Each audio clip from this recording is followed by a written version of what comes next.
नमस्कार, आप देख रहे हैं सुदर्शन न्यूज और मैं हूं शशि तुषार शर्मा। आज पाकिस्तान दक्षिण एशिया समेत पूरी ही दुनिया में अकेला पड़ चुका है। किसी भी अंतर्राष्ट्रीय मंच पर पाकिस्तान के सुर राग पर कोई ध्यान नहीं दे रहा। आपको बता दें कि सार्क में ऐसी फजीयत उसकी हुई है कि कोई पाकिस्तान के दरवाजे पर पहुंचा ही नहीं। 8 देशों के समूह में अकेला रह जाने वाले पाकिस्तान ने अपनी औकात से कहीं बड़े सपने पालने शुरू कर दिए हैं। अब पाकिस्तान का प्लान है कि न सिर्फ सार्क का दायरा बढ़ाया जाए और चीन को उसकी दादागिरी सौंप दी जाए। इसके लिए वो बलूच और पाक ऑक्यूपाइड कश्मीर के लोगों की लाशों पर बनने वाले चीन पाकिस्तान इकोनॉमिक कॉरिडोर का भी हवाला दे रहा है। हालांकि सार्क का कोई भी सदस्य उससे भाव नहीं दे रहा। चीन की शह पर पाकिस्तान की कालबाजियों पर अगर हम बात करें तो इस पर एक्सपर्ट्स की हम बात करेंगे। साथ ही साथ हम करेंगे ये भी कि आखिर ये चालबाजी है क्या, किस तरीके से पाकिस्तान एक नई स्ट्रेटेजी की प्लानिंग कर रहा है। हमारे साथ हमारे खास मेहमान भी जुड़ेंगे, लेकिन सबसे पहले ये रिपोर्ट।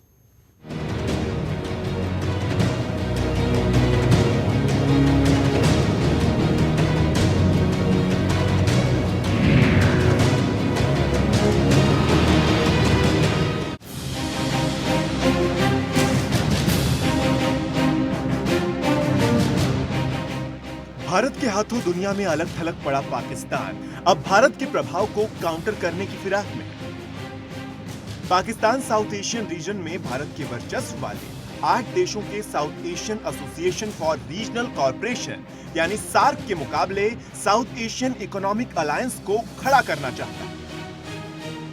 पाकिस्तान के पार्लियामेंट्री डेलीगेशन ने यह ख्याली पुलाव वॉशिंगटन यात्रा के दौरान रखी। पाकिस्तानी डेलीगेशन अभी न्यूयॉर्क में है। जानकारी के मुताबिक पाकिस्तान के सांसद मुशाहिद हुसैन सैयद ने कहा कि साउथ एशिया उभर रहा है। इस साउथ एशिया में चीन, ईरान और आसपास के पड़ोसी देश भी शामिल हैं। पाकिस्तान की ओर से कहा गया कि नई व्यवस्था चीन के पक्ष में है। सैयद ने चीन पाकिस्तान आर्थिक गलियारे को साउथ एशिया को मध्य एशिया के साथ जोड़ने वाला अहम रूट बताया। पाकिस्तानी सांसद ने ग्वादर पोर्ट की ओर इशारा करते हुए कहा कि न केवल चीन के लिए बल्कि मध्य एशिया देशों के लिए भी ये अहम भूमिका निभा सकता है। पाकिस्तानी दल ने कहा कि भारत भी इस व्यवस्था में शामिल हो। इसके लिए हमने भारत को ऑफर भी दिया था, लेकिन भारत ने इस ऑफर को ठुकराते हुए कहा कि वो सिर्फ सार्क से मिलने वाले फायदे के साथ रहना चाहता है। दरअसल सार्क के मौजूदा स्वरूप में भारत हमेशा प्रभावशाली रहेगा।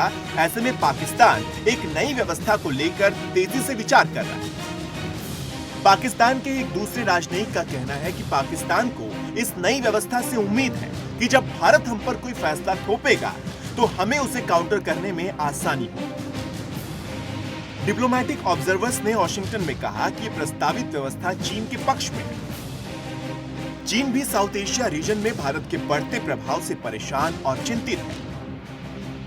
पाकिस्तान का मानना है कि इस फोरम को बनाने में चीन अहम रोल निभा सकता है, लेकिन उनको इस बात की चिंता है कि सार्क देश नई व्यवस्था में कम दिलचस्पी दिखा रहे हैं। दरअसल 18 सितंबर को उत्तरी कश्मीर के उरी में पाकिस्तान परस्त आतंकियों ने सेना की बटालियन मुख्यालय पर हमला किया। इस हमले में 19 जवान शहीद हो गए और 17 घायल। इसके बाद से भारत और पाकिस्तान के बीच तनाव बढ़ गया, जिसके बाद ये कहा गया था कि प्रधानमंत्री नरेंद्र मोदी सार्क देशों के सम्मेलन में हिस्सा लेने के लिए पाकिस्तान नहीं जाएंगे। पाकिस्तान को अलग थलग करने की भारत की रणनीति कामयाब रही और सार्क के कुछ अन्य देशों ने भी सार्क सम्मेलन से दूरी बना ली। भारत के बाद 3 और देशों अफगानिस्तान, भूटान और बांग्लादेश ने भी सार्क समिट में शामिल होने से इनकार किया था। इसके बाद सार्क समिट की अध्यक्षता करने वाले नेपाल ने पाकिस्तान में होने वाले सार्क समिट को स्थगित कर दिया था। एक तरफ सार्क में भारत पाकिस्तान को अकेला करने में कामयाब रहा, तो वहीं अमेरिका, यूरोप से लेकर रूस तक ने पाकिस्तान को आतंकी कारनामों पर लगाम लगाने के लिए कह दिया। भारत के विरोध के बावजूद रूस ने पाकिस्तान के साथ एक छोटा युद्धाभ्यास किया।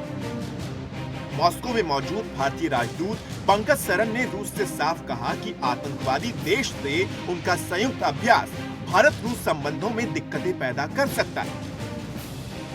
भारतीय राजदूत का बयान ऐसे वक्त में आया जब जल्द ही पीएम मोदी के साथ राष्ट्रपति पुतिन की मुलाकात गोवा ब्रिक्स सम्मेलन के दौरान होने वाली है। विदेश मंत्री सुषमा स्वराज के ऐतिहासिक भाषण के बाद संयुक्त राष्ट्र में भारत ने एक बार फिर पाकिस्तान को नंगा कर दिया। भारत ने संयुक्त राष्ट्र में कहा कि असुरक्षित परमाणु हथियारों और जिहादी गुटों की पाकिस्तानी सरकार से साठगांठ की वजह से पाकिस्तान विश्व शांति के लिए सबसे बड़ा खतरा है। ब्यूरो रिपोर्ट के साथ सुनील धनखड़, सुदर्शन न्यूज।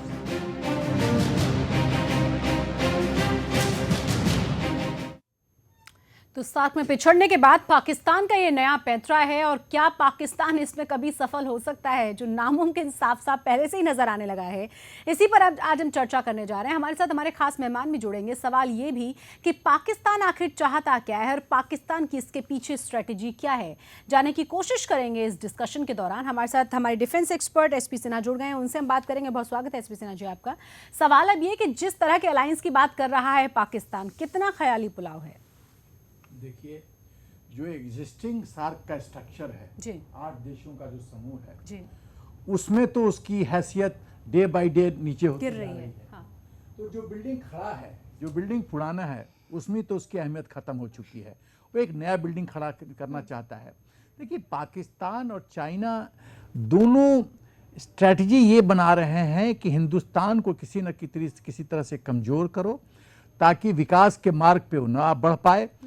तो आतंकवाद को इसी तरह से, और पाकिस्तान जो है चीन का वो फ्रंट लाइन एक्टर है, मुखौटा है, फ्रंट फेस है, और ये चीन ऐसी हरकतें करता रहेगा। जी। जब सार्क में अफगानिस्तान, भूटान और बांग्लादेश ने कहा कि आतंकवाद की वजह से हम सार्क सम्मेलन में हिस्सा नहीं लेंगे, जी, श्रीलंका ने विवाद में यही कहा, और अन्य देशों ने भी कहा।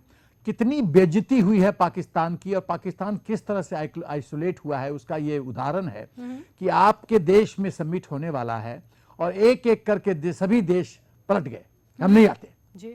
संदेश बहुत साफ है कि पाकिस्तान यदि अपने चाल और चरित्र में और नियत और नीति में बदलाव नहीं लाएगा तो हम पाकिस्तान के साथ नहीं हैं, और ये मुमकिन है ही नहीं कि पाकिस्तान अपनी चाल, चरित्र, नीति और नियत में बदलाव लाए। नहीं, यहाँ पे एसपी सिन्हा जी, जो आप कह रहे हैं कि 8 देशों के समूह में तो आपकी कोई हैसियत नहीं है, आपकी बात कोई सुनने वाला नहीं है, और ये अब इस बार कम से कम हम देख ही चुके हैं। पूरी दुनिया में आप पूरी तरह से अलग थलग हैं। आप नए नए सपने बुनने की बात कर रहे हैं, और अगर आप एक नया ऑर्गेनाइजेशन खड़ा भी करेंगे जिसकी आप बात कर रहे हैं, तो किसके बिना पर? वो 8 देश ही आपके साथ नहीं तो बाकी और कौन आएगा? वो तो मैं सेकंड पॉइंट बोलने वाला था कि साउथ, जब एशिया के जो कंट्रीज हैं उनका जो समूह है जी, उसमें आप यूरोप के देश को तो शामिल नहीं कीजिएगा ना, उसको ईरान को शामिल नहीं कर सकते ना। तो पाकिस्तान जो ये नए ग्रेट सार्क की बात कर रहा है, उसमें सदस्यता किन किन लोगों का होगा? वही देश जो को आपको अंगूठा दिखा चुके हैं। और पहली बात, चीन कहां से आ रहा है? चीन का क्या स्टेटस है? क्योंकि अमेरिका के बाद चीन के पास में है ना, चीन की गोद में है ना पाकिस्तान। तो इस तरह की जो हरकतें हैं, हमको लगता है देखिए, पाकिस्तान की बौखलाहट, उसकी परेशानी मैं समझ सकता हूं, क्यों वो चारों तरफ से घिरता जा रहा है। इन अंतर्राष्ट्रीय स्तर पे मोदी जी के एग्रेसिव पोस्चरिंग की वजह से, मिलिट्री फ्रंट पे, बॉर्डर पे, सर्जिकल ऑपरेशन के द्वारा चारों तरफ से, अच्छा इंटरनली भी नवाज शरीफ बहुत इनसिक्योर फील कर रहा है, क्योंकि 30 नवंबर तक तलवार उसके गर्दन पे रहेगी जब तक राहिल शरीफ रिटायर नहीं करता। तो तब तक वो तलवार उसके गर्दन पे रहेगी। वो एक्सटेंशन चाहता है, ये एक्सटेंशन देना नहीं चाहते। बिल्कुल। तो ये जो मल्टी डायमेंशनल ये जो पॉलिटिक्स चल रहा है नवाज शरीफ के मन में, वो शतरंज का अलग अलग नए नए कार्ड्स निकाल के खेल रहा है। बट इसमें कुछ नहीं होने का है, ये ऐसे ही चलता रहेगा, और हिंदुस्तान जो है टाइमिंग अपना डिसाइड करेगा कि मुंह तोड़ जवाब कैसे देना है। और जैसे एयर चीफ ने कहा कि हम बात नहीं करेंगे, सिर्फ एक्शन करेंगे। तो एक्शन हमारे टाइमिंग का होगा, ग्राउंड हमारे चूजिंग का होगा, वक्त हमारा होगा, जगह पाकिस्तान का होगा। तो हम बस जैसे राजकुमार ने एक पिक्चर में कहा था, गोली तो हम जरूर मारेंगे, हथियार हमारा होगा, ये मिशन भी हमारा होगा, लेकिन जगह तुम्हारी होगी। तो वही बात है पाकिस्तान के संदर्भ में। ये रोग स्टेट है, और एक रोग स्टेट दूसरे रोग स्टेट का हाथ पकड़े हुए है, और ये समझते हैं, आप क्या समझते हैं कि हिंदुस्तान इतना बेवकूफ देश है सीपीसी को इतना सफल होने देगा? नहीं, जिस तरीके से इस पे भी मैं आ रही थी, जिस तरीके से सीपैक की लोग लगातार बात कर रहे हैं और कह रहे हैं कि इससे पता नहीं भविष्य में आने वाले भविष्य में कितनी चीजें बहुत अच्छी हो जाएंगी, कितना ज्यादा भविष्य हमारा और सुदृढ़ हो जाएगा, अच्छा हो जाएगा। आपने देखा कि किस तरीके से बलूचिस्तान के लोग अलग अलग जगहों पर पहुंचकर विरोध प्रदर्शन कर रहे हैं, लोगों को अवेयर करा रहे हैं कि आखिर ये सीपैक है क्या। और इतनी बड़ी संख्या में पहली बार हम देख रहे हैं कि बलूचिस्तान के लोग निकल आए हैं सड़कों पर पूरी दुनिया के सामने। शशि जी, मैं एक बात कहना चाहता हूँ। हाँ। ये कॉमन सेंस है, इकोनॉमिक कॉमन सेंस जी। और कॉमन सेंस क्या है? 100% आपने लगाया धंधा में, बिजनेस में, मिनिमम रिटर्न 10% का होना चाहिए ना। 10 to 20% आपका रिटर्न आना चाहिए ना। जी। ROI, return on investment. China और पाकिस्तान की बौखलाहट ये है कि चाइना का 46 बिलियन जो इन्वेस्टमेंट है सीपीसी पे, उसके जो पैरेलल में हमने चाबार पोर्ट जो खड़ा कर दिया है जी, जो कि और चीजों के दृष्टिकोण से ज्यादा उसकी यूटिलिटी है, ज्यादा स्कोप है धंधे का जी। तो आपके बगल में एक ऐसा दुकान खुल रहा है जिसका अपॉर्चुनिटी लेवल ज्यादा है और आपका दुकान उस तरह से चलने का उम्मीद बहुत कम हो गया है, तो आप इन्वेस्ट भी किए हो, ROI भी नहीं मिलेगा और आपकी उस पोर्ट की महत्ता भी कम हो रही है। वो पोर्ट इनसिक्योर है क्योंकि बलूचिस्तान से जाता है। वो इतना इनसिक्योर है कि वहां पे एक कर्मचारी को 4 सैनिक सुरक्षा दे रहे हैं। ये कब तक इनसिक्योरिटी देखिए जरा, ये कब तक चलेगा? बलूचिस्तान पाकिस्तान का 4 प्रोविंस में से सबसे बड़ा प्रोविंस है जी, और सबसे बड़ा प्रोविंस में सबसे ज्यादा आग लगी हुई है। तो कब तक ट्रूप्स को डिप्लॉय करोगे? कब तक? जहां यहां डिग्री ऑफ डिफिकल्टी बढ़ा हिंदुस्तान के बॉर्डर पे, तब देखते हैं कि पाकिस्तान कितना वहां ट्रूप्स डिप्लॉय करता है। आप रहे हमारे साथ, लेकिन चाइना और पाकिस्तान की जिस तरह की दोस्ती नजर आ रही है वो वाकई में बहुत अलग दिशा की ओर है। हालांकि समझ में सबको आ रहा है कि आखिर ये दोस्ती है क्या, लेकिन हम आपको कुछ तस्वीरें दिखाते हैं कि किस तरीके से पाक ऑक्यूपाइड कश्मीर की बात कर लें हम, या फिर हम बात कर लें बलूचिस्तान की, ये तमाम लोग खुलकर सड़कों पर उतरे हैं, पूरी दुनिया में उतरे हैं, खुलकर विरोध कर रहे हैं सीपैक का कि आखिर क्यों सीपैक नहीं होना चाहिए, किस तरीके से उनके अधिकारों को कुचला जा रहा है। मानवाधिकारों के बारे में तो पूछिए ही मत कि क्या हालात हैं बलूचिस्तान के। तस्वीर हम आपको दिखा रहे हैं। इसी के साथ एक छोटे से ब्रेक के लिए फिलहाल हमें रुकना होगा। ब्रेक के बाद भी हमारी खास पेशकश जारी रहेगी, आप बने रहें हमारे साथ।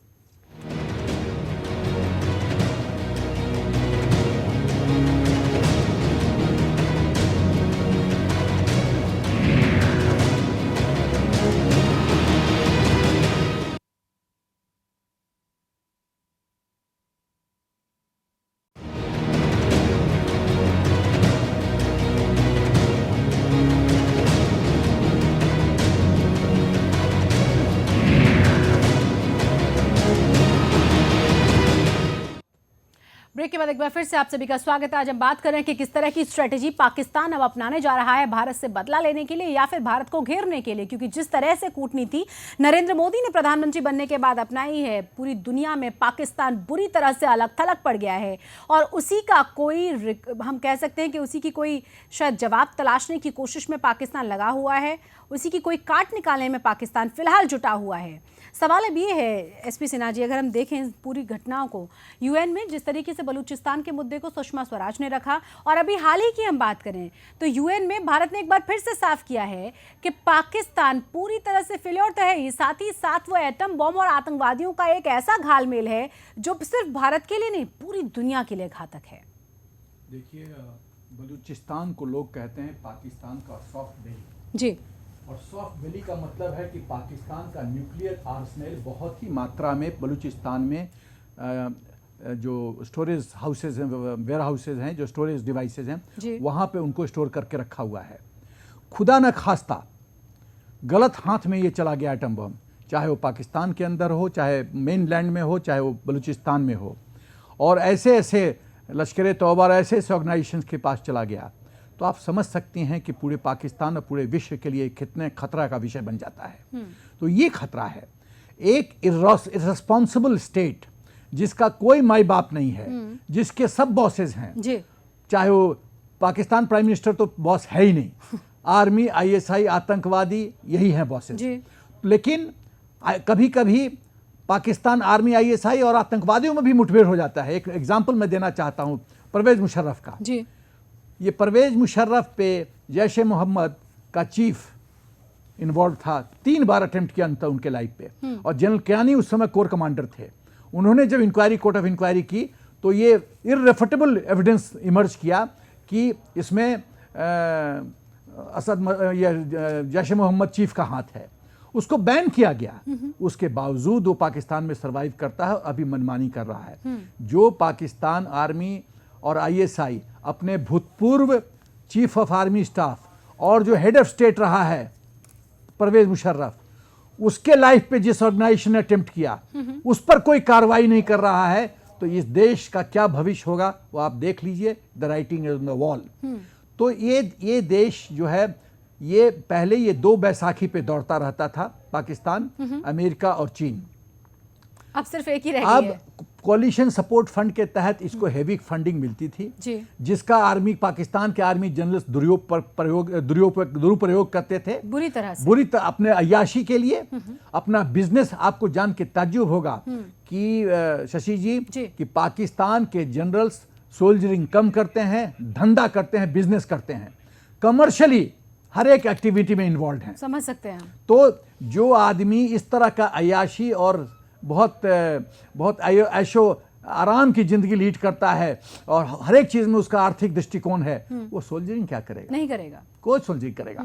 तो पाकिस्तान, ये फिर कहीं उनका स्वार्थ ही तो नहीं है कि भारत के साथ रिश्ते कभी अच्छे हो ही नहीं सकते, क्योंकि सिविलियन सरकार की सुनने वाला कोई नहीं है। वही तो बता रहा हूं कि 2 कदम वो आगे बढ़े, 4 कदम ISI और 4 कदम आर्मी चीफ और साथ ही आतंकी संगठन पीछे खींच ले। शशि जी, वही मैं बोल रहा हूं। दूसरा जो दृष्टिकोण ये है कि पाकिस्तान, एक तो मैंने आपको बता दिया ये इकोनॉमिक एंगल, और दूसरा पाकिस्तान की समस्या है कि जैसा मैंने कहा, अमेरिका एक क्रच पे, वो बैसाखी पे दौड़ रहा था। एक अमेरिका तो बैसाखी गायब पूरी तरह से, हमारी डिप्लोमेटिक फ्रंट पे जो सफलता मिली है। अब वो चीन दूसरा बैसाखी है उसका, और चीन को वो बोलता है सदाबहार दोस्त, कुछ भी हो चीन हमारे साथ रहेगा। इसका हमारे पास उत्तर है, और उत्तर ये है कि चीन को ये डिसाइड करना है कि 125 करोड़ की आबादी उसके लिए लाभान्वित मार्केट है या 22 करोड़ वाली आबादी उसके लिए सुटेबल मार्केट है।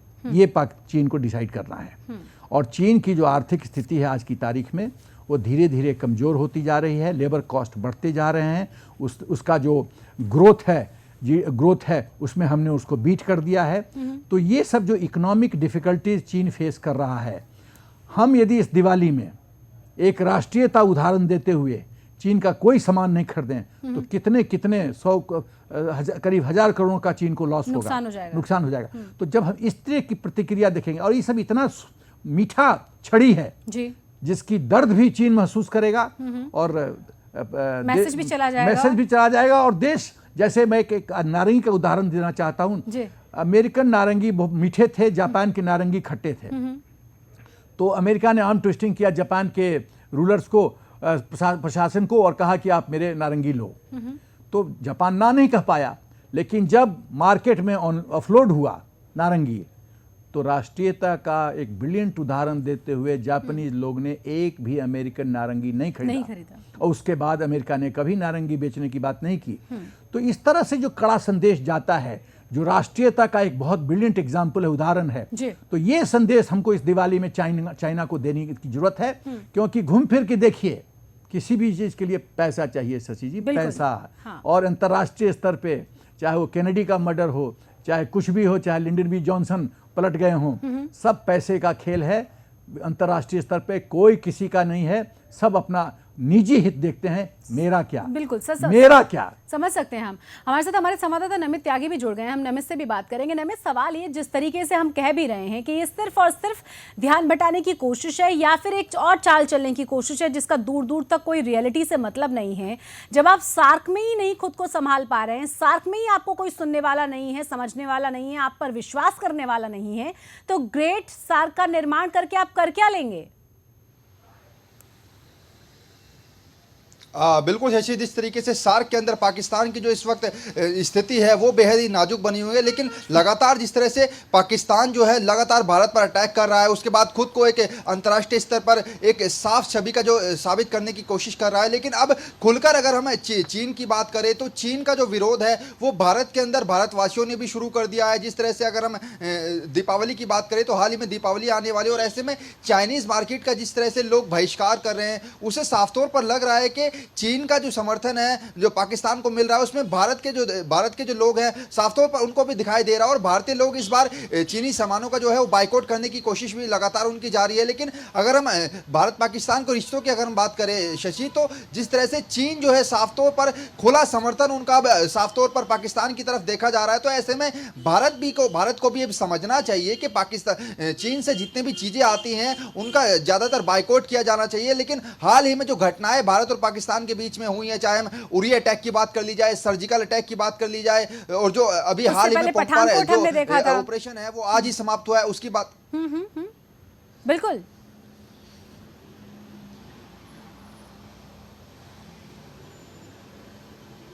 बात पूरी करें आप अपनी अमित। देखिए मैं वही बात बोल रहा था कि एक तरफ तो पाकिस्तान जो है पीठ पीछे जो है भारत पर आतंकी हमले करता है, वहां के जो आतंकी संगठन जैश ए मोहम्मद की बात करें, उन्होंने इससे पहले संसद पर जब हमला किया था उस दौरान हम बात कर ली जाए, या फिर जिस तरीके से लगातार जो आतंकी हमले हैं वो पाकिस्तान की तरफ से किए जाते हैं, और उसके बाद अब जो है रिश्ते जो हैं वो लगातार अब खटास में जाते हुए नजर आ रहे हैं। और फिलहाल भारत की स्थिति की हम खासतौर पर बात करें तो भारत के अंदर अब जो है केंद्र सरकार हो या फिर भारतीय सेना है, उन्होंने साफ तौर पर मन बना लिया है कि अब पाकिस्तान की जो जवाबदेही है वो कड़ी तौर पर दी जाएगी, और मुंह तोड़ जवाब जो है सेना भी देने के लिए पूरी तरह से तैयार नजर आ रही है। बिल्कुल बिल्कुल बने रहना में आप हमारे साथ। यहाँ पे सवाल अब ये भी है एसपी सिन्हा जी, जिस तरीके की हरकतें पाकिस्तान की हम देख रहे हैं, और सर्जिकल स्ट्राइक के बाद खास तौर से अगर बात की जाए पाकिस्तान की, तो सीधे तौर पर बदला लेने की हिम्मत नहीं है पाकिस्तान में, और ना ही वो हिमाकत ये करेगा। वहां के तमाम लोग, चाहे उनके जो पूर्व वायुसेना प्रमुख थे, उन्होंने कहा कि भारत से हमें कभी कोई खतरा रहा ही नहीं। उन्होंने बड़े साफ शब्दों में कहा कि यहाँ की सेना, यहाँ के हमारे सत्ताधारी लोग अपने आप के अस्तित्व को बनाए रखने के लिए भारत पर युद्ध थोपते हैं। शुरुआत हमेशा पाकिस्तान की तरफ से होती है, भारत को कोई मतलब नहीं है पाकिस्तान को नेस्तनाबूद करने से।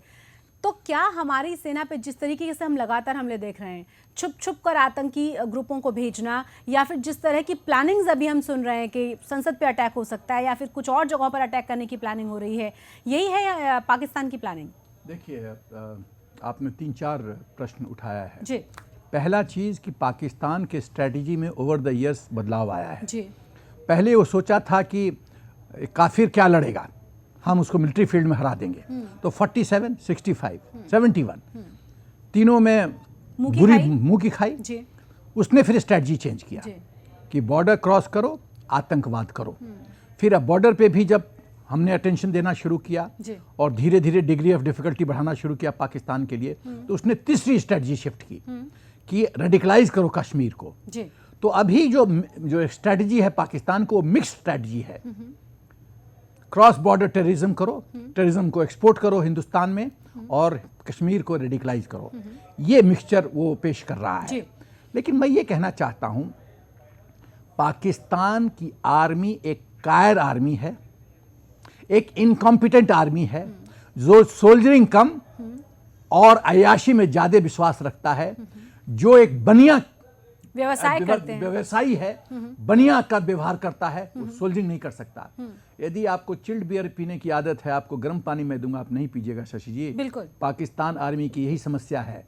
तो पाकिस्तान आर्मी सामने हिंदुस्तान आर्मी के कभी आ ही नहीं सकता है, क्योंकि वो कार देश है। उसको वो जानता है कि इंडियन आर्मी की कॉम्पिटेंस क्या है, क्षमता क्या है और मिलिट्री कैपेबिलिटी क्या है, कभी नहीं आएगा। वो एक कायर देश है जो पीछे से चक्कू लेके वार करता है, और उसके लिए मुखौटा हाफिज शहीद ऐसे लोग हैं। मैं पूछना चाहता हूं लेकिन चाइना जैसे भी तो लोग हैं जो हाफिज शहीद जैसे लोगों के लिए वीटो कर देते हैं। शशि जी, मैं बताना चाहता हूं बहुत क्लियरली, इस विश्व में 2 इररिस्पांसिबल स्टेट हैं जी। एक और है, उसका नाम नहीं लेना चाहता हूं, आप समझ गए होंगे, बिल्कुल क से नाम है। तो 2 इररिस्पांसिबल स्टेट है। जब हेग इंटरनेशनल कोर्ट जजमेंट देता है साउथ चाइना सी के संदर्भ में फिलीपींस पे, ये बोलता है ये मुझे मंजूर नहीं है। ये क्या हिटलरवादी चलेगी क्या? जो अंतर्राष्ट्रीय कोर्ट ऑफ जस्टिस का सम्मान नहीं करता है और मनमानी करता है, जी। इसका मतलब है वो इररिस्पॉन्सिबल स्टेट है और वक्त का तकाजा है कि इस चीज को यूनाइटेड नेशंस में उठाने की जरूरत है। जी। और ये इशू उठाना है कि जिसका जो बिहेवियर है, जिस देश का बिहेवियर है इररिस्पॉन्सिबल, क्या उसको यूनाइटेड नेशन सिक्योरिटी काउंसिल का चेयर में रहने की, परमानेंट मेंबर रहने की अनुमति देनी चाहिए। इस पे पूरा असेंबली, यूनाइटेड नेशंस का जितने भी सदस्य हैं उन पे वोटिंग हो और जरूरत पड़े तो चीन को उठा के फेंक देना चाहिए। और दूसरी बात जो यूनाइटेड नेशंस की, सेकेंड वर्ल्ड वॉर क्यों हुआ शशि जी? क्योंकि league of Nations was a failure और वही गलती फिर यूनाइटेड नेशंस कर रहा है, नजर आ रही। क्योंकि आप यदि अपनी हुकूमत, अपना कमांड कंट्रोल इफेक्टिव नहीं कर सकते हैं तो ऐसे ऐसे रोग स्टेट उठेंगे और ये दो रोग स्टेट पाकिस्तान और चीन मिलके पूरे विश्व में, हिंदुस्तान के लिए नहीं शशि जी, पूरे विश्व के लिए खतरा है। चीन भी उतना ही खतरा है जितना पाकिस्तान है और चीन ने एक मुखौटा रख रखा है और अब कम से कम उस मुखौटे का खुलकर इस्तेमाल हमें नजर भी आने लगा है यूनाइटेड नेशंस में। लेकिन एक बात माननी होगी, भारत की तरफ से प्रधानमंत्री नरेंद्र मोदी ने बहुत साफ शब्दों में कहा था कि आतंकवाद के मुद्दे पर ठीक से काम नहीं हो पा रहा है। और उससे भी ज्यादा दुखद ये कि गुड टेररिज्म और बैड टेररिज्म की जो परिभाषा है, जो डेफिनेशन हम लोगों ने बांटी, उससे बहुत ज्यादा नुकसान इस पूरी दुनिया का हुआ है। एक छोटे से ब्रेक लिए फिलहाल हमें रुकना होगा। ब्रेक के बाद में हमारी खास पेशकश जारी है।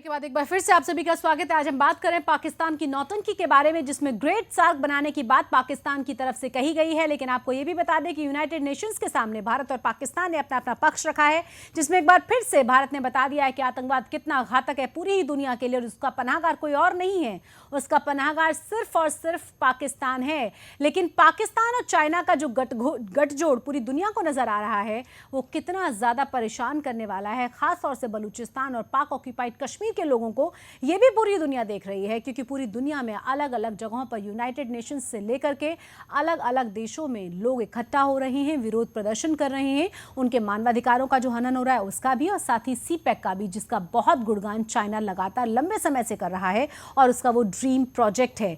सवाल अब ये है एसपी सिन्हा जी, जो मैंने पहले कहा कि वहां पे एक कर्मचारी पे 3 सेना के या 4 सेना के लोग जो सुरक्षा देने में लगे हुए हैं, आप समझिए कि कितना लंबा ये प्रोजेक्ट होगा। उनकी खुद की एक एजेंसी कहती है कि इतना ज्यादा पैसा एक ही जगह पर झोंक देना, अगर किसी भी तरह की कोई तनाव की स्थिति हुई तो बहुत बड़ा नुकसान चाइना को हो सकता है। ऐसा नहीं करना चाहिए, अब इसके बारे में विचार करना चाहिए। और चाइना से रिलेटेड तीसरा सवाल मेरा ये कि जिस तरीके से वहां पर आपको जानते होंगे कि जिस तरह के फ्रीडम की बात करते हैं, इस देश के बार बार इंटॉलरेंस की बात करते हैं, क्या वहां पर खुलकर अपने धर्म के बारे में बोलना, क्या वहां पर खुलकर अपनी पूजा पद्धति को अपनाना अलाउड है? बिल्कुल नहीं।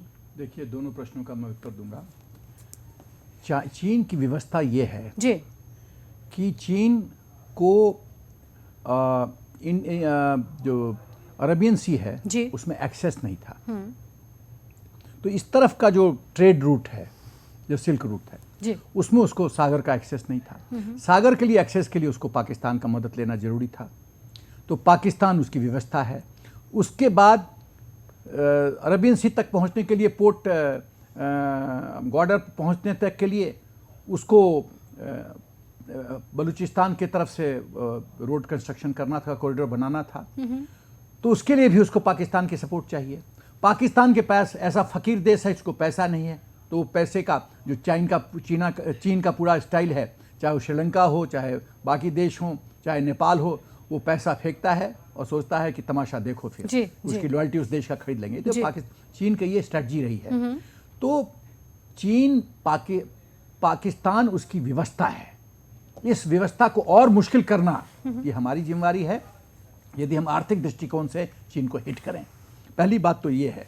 दूसरी बात जो मैं कहना चाहता हूं कि चीन के संदर्भ में पाकिस्तान जो इतना इशू उठाता है, मुस्लिम के अन्याय हो रहा है वगैरह वगैरह हिंदुस्तान में। आपको बीच में रोक रही हूँ। जिनचिया की जो आज एक खबर है वो ये कि अगर कोई माता पिता धार्मिक संस्थानों में, खास तौर से जो मुस्लिम धार्मिक संस्थान है उनमें अपने बच्चों को भेजेंगे तो पुलिस कार्रवाई उनके खिलाफ की जाएगी। और फिर हाफिज सईद का भी पक्ष चाइना की तरफ से लिया जाता है। ये क्या समझ में नहीं आता कि कितना ज्यादा अंतर्विरोध है आपस में ही, कितना कॉन्ट्रडिक्शन है दो बातों में। शशि जी, ये साफ जाहिर करता है जी कि इन दोनों देशों में डबल स्टैंडर्ड्स है, मुंह में कुछ बगल में कुछ। तो ये दोनों देश से विश्वास के पात्र नहीं हैं। उइगुर चाइना में एक जगह है जहां मुस्लिम पॉपुलेशन बहुत ज़्यादा है जी, और वहां आतंकवाद की भी घटना होती रहती है।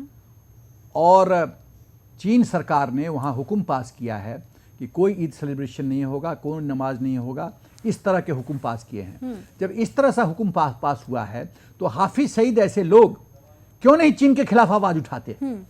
क्योंकि तुम्हारा बड़ा गुंडा जो है वो नाराज हो जाएगा, इसलिए चुप बैठते हैं। तो ये सब खाली नौटंकी है, ड्रामाबाजी है। और ये उनके पूरे रडार पे एक ही प्रश्न है, हिंदुस्तान को कैसे तबाह करो, हिंदुस्तान को कैसे कमजोर करो और कैसे तंग करो। बस ठीक है, एक एजेंडा, सिंगल पॉइंट एजेंडा। अब अपने दर्शकों को हम कुछ बाइट सुना देते हैं, कुछ लोगों की प्रतिक्रियाएं सुना देते हैं कि किस तरीके से पाक ऑक्यूपाइड कश्मीर के लोगों की बात कर लें या फिर हम बात कर लें बलूचिस्तान के लोगों की। सीपैक के खिलाफ विरोध प्रदर्शन पर उतर आए हैं। 3 दिन का विरोध प्रदर्शन अभी इनकी तरफ से घोषित किया गया है और पूरी दुनिया में अलग अलग जगहों पर लोग इकट्ठा हो रहे हैं, बाकी के लोगों को अवेयर करा रहे हैं कि क्यों सीपैक के वो खिलाफ है और किस तरीके से मानवाधिकारों का उनके उल्लंघन होता आया है बहुत ही लंबे समय से। जरा सुनिए इनको भी। Today we just started a 3-day campaign on behalf of free Balochistan women, and we are here to highlight that China is involved with Pakistan and they are committing war crime in Balochistan. Baloch people are being killed because of the CPIC, and many people houses are destroyed and many people houses are being burned. 1,000 people are being internally displaced, and China is partner with the Pakistan committing these war crimes. Today I'm at a protest outside the Chinese consulate here on Granville Street in Vancouver. The protest is organized by Baloch human rights activists. And the reason for the protest is the China-Pakistan Economic Corridor program that is now underway, being implemented in Pakistani-occupied Balochistan. तो पाक occupied Kashmir के साथ साथ आपको बता दें कि बलूचिस्तान के लोग विरोध प्रदर्शन कर रहे हैं। पूरी दुनिया में ही विरोध प्रदर्शन किए जा रहे हैं। 3 दिन का कैंपेन शुरू किया गया है जिसमें उन्होंने कहा है कि सीपैक के खिलाफ तो हम बताएंगे, साथ ही साथ 70 साल से जो मानवाधिकारों का उल्लंघन लगातार होता आया है पाकिस्तान की सेना और उनकी सरकार की तरफ से, उससे भी बाकी की दुनिया को रूबरू कराया जाएगा। और आपको बता दें कि जैसे ही प्रधानमंत्री मोदी ने बलूचिस्तान का मुद्दा इस देश में उठाया था 15 अगस्त के दिन, उसके बाद से पूरी ही दुनिया में वहाँ की तमाम तस्वीरें और तमाम चीज़ें जब से सामने आने लगी हैं, समझ में आ रहा है कि आखिर ह्यूमन राइट्स की कश्मीर में आकर बात करने वाला पाकिस्तान क्या कर रहा है बलूचिस्तान में, क्या कर रहा है सिंध में, क्या कर रहा है पाक ऑक्यूपाइड कश्मीर में। हमारे साथ हमारे बाकी के खास मेहमान भी जुड़ गए हैं। एस के दत्ता जो कि विदेशी मामलों के जानकार हैं, वो भी हमारे साथ जुड़ गए हैं, उनसे भी हम बात करेंगे। सवाल अब ये है मिस्टर दत्ता, जिस तरह की स्थितियाँ फिलहाल हम बनती बिगड़ती हुई देख रहे हैं, बहुत स्वागत है आपका। हम पहले से वो बात कर रहे हैं कि आप सार्क में किसी भी तरह का आपका कोई अस्तित्व नहीं है, सार्क में कोई देश नहीं गया, किस तरीके से सार्क रद्द हुआ ये भी हमने देखा। अभी आप बात कर रहे हैं ग्रेट सार्क की, ये कैसी बात हुई? ग्रेट सार्क की बात करके कहावत है ना कि पाकिस्तान के तरफ से वो एक जो मुहावरा है किसी यानी बिल्ली खंभा नोचे जी, वही बात है। सार्क पे तो अपना संतुलन बना के रख नहीं पाया पाकिस्तान, अब ग्रेटर सार्क पे क्या संतुलन बना के रखेगा जी। पूरे अंतर्राष्ट्रीय लेवल पे दुनिया के परिप्रेक्ष्य में अगर देखा जाए तो पाकिस्तान एक एक देशों के साथ उसका संबंध खराब हो रहा है और कहीं ना कहीं पे अंतर्राष्ट्रीय लेवल पे अलग थलग पड़ गया है जी। आज अगर पाकिस्तान का अगर हमदर्द या फिर पाकिस्तान का जानी जिगर अगर कहें तो वो सिर्फ चाइना है, चाइना के सिवा दूसरा कोई मुल्क नहीं है जो पाकिस्तान को समर्थन देता हो या फिर समर्थन के लिए तैयार हो। यूरोपियन यूनियन ने अभी हाल ही में जिस तरह का फटकार लगाया है पाकिस्तान को मानवाधिकार का उल्लंघन के चलते, बलूचिस्तान, पाक ऑक्युपाइड कश्मीर और सिंध और वजीरिस्तान पे, पख्तूनिस्तान जो है वहाँ पे जिस तरह का वायलेशन ऑफ ह्यूमन राइट्स हो रहा है, उसको लेके यूरोपियन यूनियन ने सीधा सीधा चेतावनी दिया है पाकिस्तान को, अगर आप अभी भी अगर ये सब चीज़ें अगर पाकिस्तान की प्रशासन अगर नहीं रुकेंगे तो यूरोपियन यूनियन मजबूर होगा उसके ऊपर आर्थिक प्रतिबंध लगाने की और राजनीतिक प्रतिबंध लगाने की। तो ये अपने आप में एक बहुत बड़ा महत्वपूर्ण कदम है यूरोपियन यूनियन के तरफ से जो चेतावनी आया है। इसके साथ साथ आप अगर देखेंगे तो पिछले हफ्ते 3-4 दिन पहले नवरात्रि के दौरान हमारे देश में जो रूस के जो राजदूत हैं उन्होंने जब प्रेस कॉन्फ्रेंस किया तो एक बहुत ही महत्वपूर्ण शब्द का उल्लेख उन्होंने किया है। उन्होंने कहा है कि पाक ऑक्युपाइड इंडियन कश्मीर, जो पहले बार किसी भी राजदूत ने किसी भी देश का ये इस तरह का बयान दिया हो या फिर बात कही हो, ये सीधा सीधा दर्शाता है कि गिलगिट और बल्तिस्तान और पाक ऑक्युपाइड कश्मीर और नॉर्दर्न एरियाज जो भारत का अभिन्न अंग है, उस पे कहीं ना कहीं पे लेजिटिमेसी अंतर्राष्ट्रीय लेवल से भी लग रही है और मोहरा लग रहा है। रूस तो कोई छोटा मोटा मुल्क नहीं है, अपने आप में एक पावर स्तंभ है रूस, और उसके तरफ से अगर वहाँ उसके राजदूत अगर ये बात कहता है तो वो तो पर्सनल बेसिस पे ये बात नहीं कह रहा है, वहाँ के सरकार का कहीं ना कहीं पे इस पूरे बात पे मोहरा है।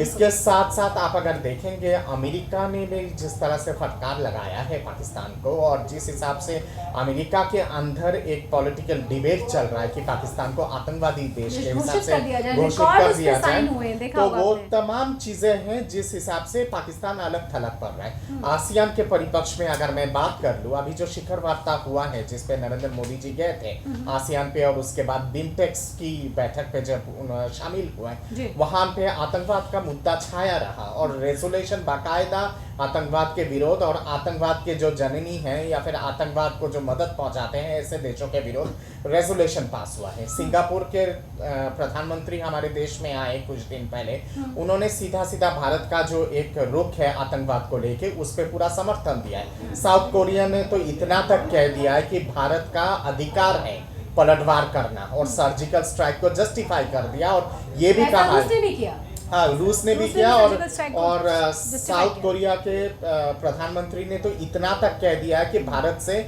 दुनिया को एक तरह से मिसाल मिला है और आगे दुनिया के दूसरे देश भी इस तरह का कदम उठाएंगे जैसे भारत ने उठाया। जर्मनी ने भी पूरा जस्टिफाई किया है भारत के सर्जिकल स्ट्राइक को।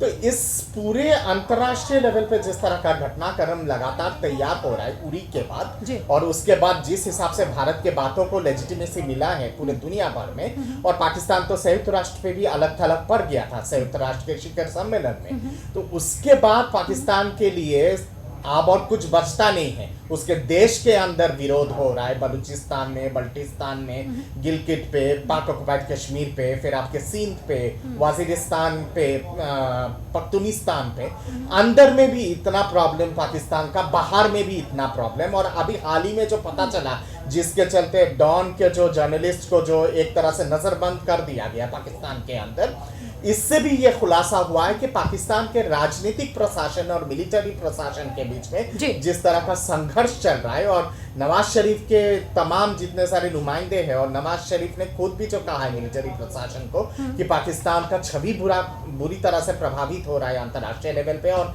कहीं ना कहीं पे आइसोलेटेड हो गया है, और उस पे जिस हिसाब से आक्रोश से पाकिस्तान के ऑपोजिशन पार्टीज जिस हिसाब से आड़े हाथ ले रहे हैं पाकिस्तान के सरकार को, इसके बाद मुझे लगता है कि पाकिस्तान के पास आज के डेट में अपना छवि सुधारने के लिए या फिर अपना मुंह बचाने के लिए कोई भी बिल नहीं है जहां जाके वो छुप सके।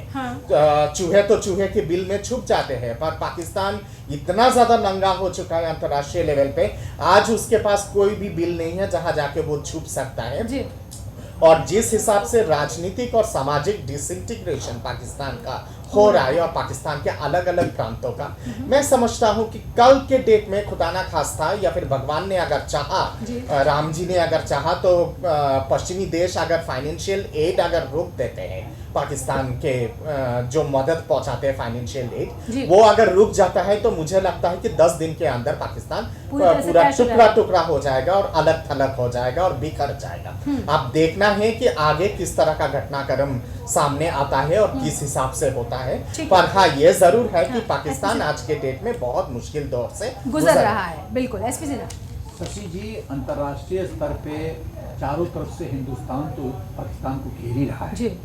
एक अहम बात मैं कहना चाहता हूँ वो ये कि within his own party लोग असेंबली में आवाज उठा रहे हैं, जर्नलिस्ट आवाज उठा रहे हैं, उनके ओन एमपीज बोल रहे हैं कि पाकिस्तान आइसोलेट हो रहा है। और इतना प्रेशर आने के बाद नवाज शरीफ खुद पाकिस्तान आर्मी चीफ को बोलता है कि एक्ट अगेंस्ट टेरर। जी। तो उसकी जो क्या असहाय स्थिति है नवाज शरीफ का वो देख वो हम लीजिए, समझ सकते हैं। बिल्कुल वो देख लीजिए आप। हाँ। कि वो ये दूसरी बात है कि वो एक कान से सुनेगा राहिल शरीफ और दूसरे कान से निकाल देगा। लेकिन एक प्राइम मिनिस्टर अपने आर्मी को कहता है कि एक्ट अगेंस्ट टेरर, वो उसका वजह क्या है? वजह यह है कि वो पूरी तरह से आइसोलेट हो रहा है within his own country, जी। अपने ही देश के अंदर। अब ब्यूटी है अपने पॉलिटिकल पार्टी के लोग, इतना ही नहीं, नवाज शरीफ की ही पार्टी के अपने सांसद खुलकर बोल रहे हैं कि हम इन तमाम आतंकवादियों को क्यों पाल रहे हैं। Exactly. ऐसे कौन से अंडे दे रहे हैं जिनको बस। हमें इतना ज्यादा पालने की जरूरत है, बजाय कि इनके खात्मा के। वही तो शशि जी बोल रहा हूं कि within his own party जी।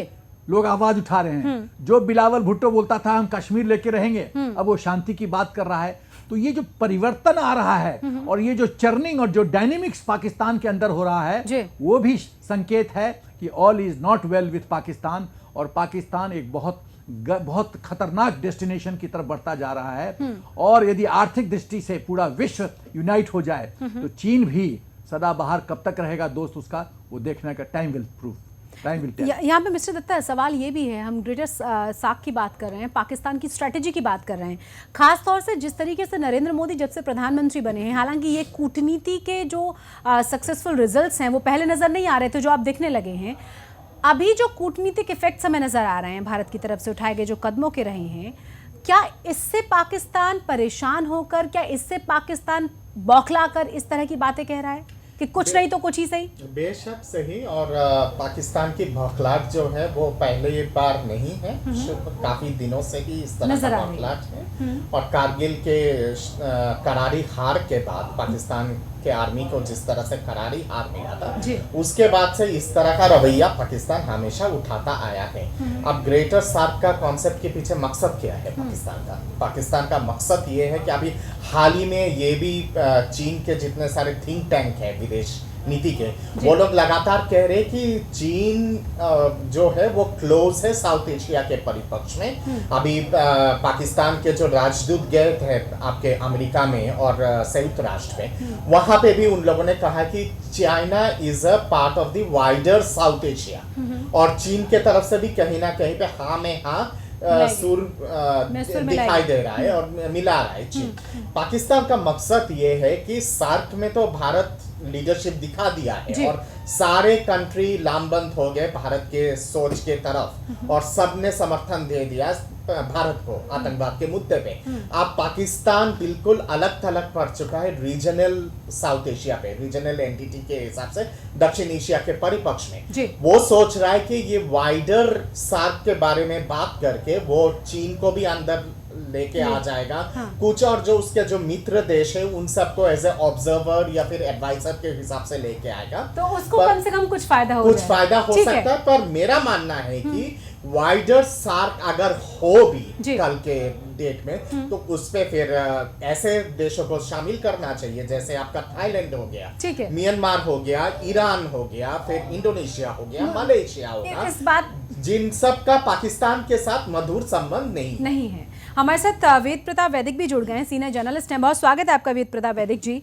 सवाल अब ये, सबसे पहला रिएक्शन जिस तरीके से पाकिस्तान ने एक बयान दिया है और आपने देखा कि ग्रेट सार्क की बात पाकिस्तान की तरफ से की गई है, जिस सार्क में पाकिस्तान का कोई अस्तित्व न हो, जिसकी सुनने वाला कोई न हो, वो ग्रेट सार्क बनाकर करेगा भी क्या?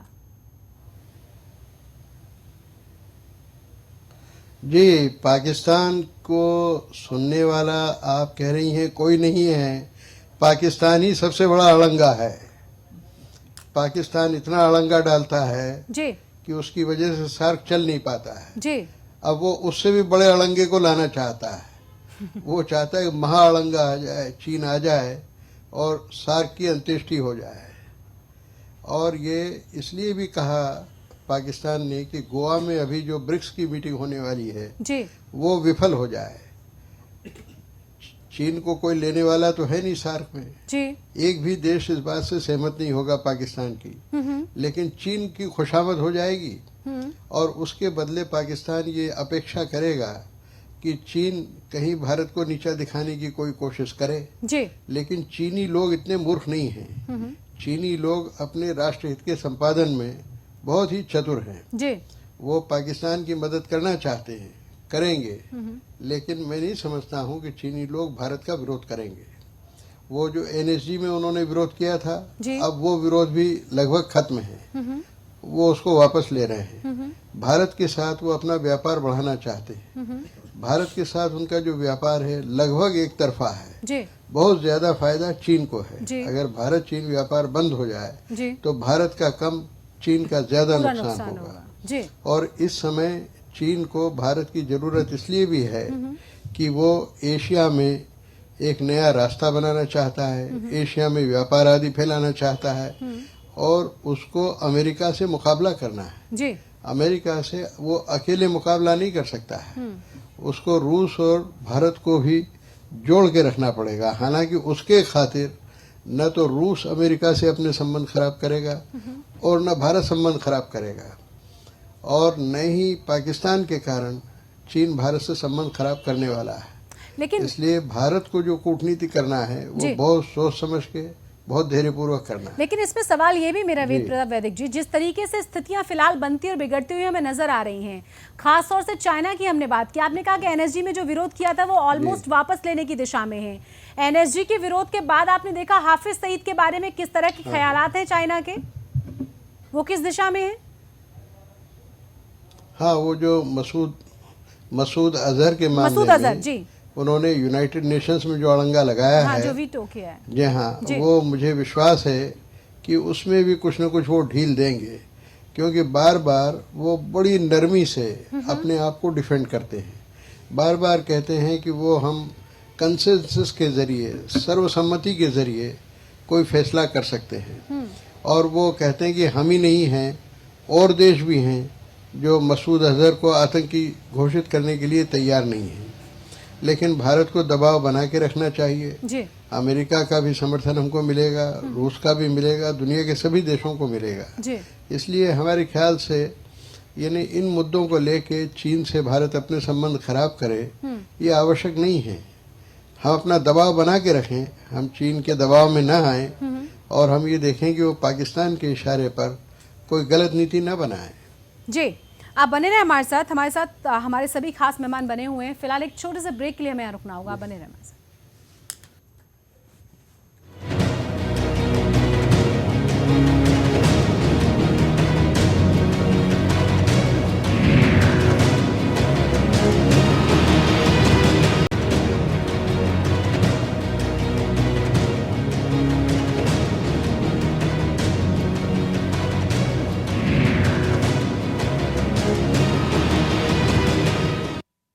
ब्रेक के बाद एक बार फिर से आप सभी का स्वागत है हमारी इस खास पेशकश में। आज हम बात कर रहे हैं पाकिस्तान की नई नौटंकी की। आज हम बात कर रहे हैं कि किस तरीके से इस नौटंकी में पाकिस्तान चाहता है कि चाइना भी शामिल हो जाए और ये सब किया जा रहा है किसी भी तरह से बौखलाहट से बचने के लिए। खास तौर से भारत की तरफ से जिस तरह की प्रतिक्रियाएं रही हैं उनको देखने के बाद, चाहे वो सर्जिकल स्ट्राइक हो या नरेंद्र मोदी का पाकिस्तान को पूरी दुनिया में अलग थलग कर देना, इसी पर आज हम चर्चा कर रहे हैं। हमारे साथ हमारे सभी खास मेहमान बने हुए हैं। हमारे साथ डिफेंस एक्सपर्ट एसपी सिन्हा हैं, साथ ही साथ विदेशी मामलों में के जो जानकार हैं एसके दत्ता, वो भी जुड़े हुए हैं और सीनियर जर्नलिस्ट वेद प्रताप वैदिक भी हमारे साथ जुड़े हुए हैं। हम तीनों से ही बात कर रहे हैं। यहाँ पे मिस्टर दत्ता, सवाल अब ये भी है जो हम कह रहे हैं कि जिस तरीके से पाकिस्तान पूरी दुनिया में अलग थलग पड़ा है और शायद उसी की वजह रही, आपने एग्जाम्पल्स भी दिए कि किस तरीके से रूस ने भी कहा कि सर्जिकल स्ट्राइक बिल्कुल ठीक था, बाकी के कई और देशों ने कहा कि बिल्कुल ठीक था। क्या यही वजह है कि पाकिस्तान कुछ नया करने की सोच रहा है? बेशक, और मैं मानता हूं कि अलग थलग पाकिस्तान की विदेश नीति पड़ गया है, क्योंकि पाकिस्तान की जो विदेश नीति शुरू से लेकर अभी तक वो केवल केंद्रित रहा है आतंकवाद पे, और आतंकवाद को कैसे पूरे दुनिया में एक्सपोर्ट किया जाए और उसके माध्यम से अपना राजनीतिक रोटी सेके पाकिस्तान। यही पाकिस्तान का विदेश नीति रहा है जी। और आज़ादी के बाद से लेकर आज तक पाकिस्तान का जो एक मुख्य केंद्र रहा है विदेश नीति का, वो भारत रहा है। यानी कि भारत के आसपास पूरा पाकिस्तान का विदेश नीति घूमता है जी। अब उस पूरे प्रक्रिया में जिस हिसाब से पाकिस्तान को फटकार मिल रहा है, उसके जितने सारे पुराने दोस्तों से भी, अमेरिका तो एक ज़माने में बहुत पुराना दोस्त रहा है पाकिस्तान का, और पाकिस्तान का अमेरिका का नेचुरल एलाई कहीं ना कहीं पे पाकिस्तान रहा है।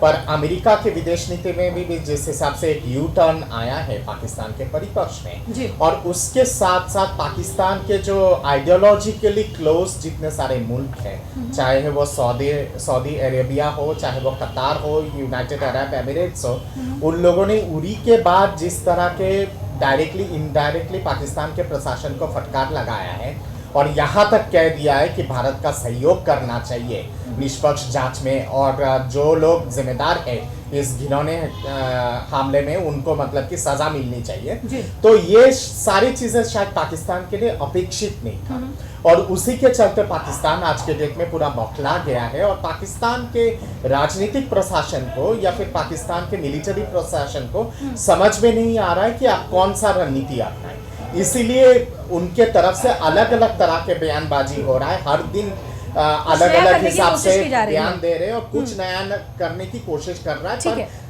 प्रश्न यहाँ पे है कि क्या उनके ये जो पैतराबाजी है क्या वो कामयाब हो पा रहा है या फिर सफल हो? ठीक है, मैं इसमें भी जवाब हर दिन कुछ ना कुछ कर रहे हैं पर हर दिन विफल हो रहे हैं। हाँ, यहाँ पर वैदिक जी एक सवाल मेरा ये भी कि भारत, क्योंकि हम सब जानते हैं कि सब अपने स्वार्थों के हिसाब से, अपने फायदे के हिसाब से तमाम स्ट्रेटेजीज तैयार करते हैं। किसी भी देश की हम बात कर सकते हैं, चाइना के साथ भारत किस तरह की कूटनीति अपनाए, क्योंकि अमेरिका का पाकिस्तान से थोड़ा दूर जाकर भारत के करीब आना, हम सब जानते हैं कि क्या इसके पीछे वजह है।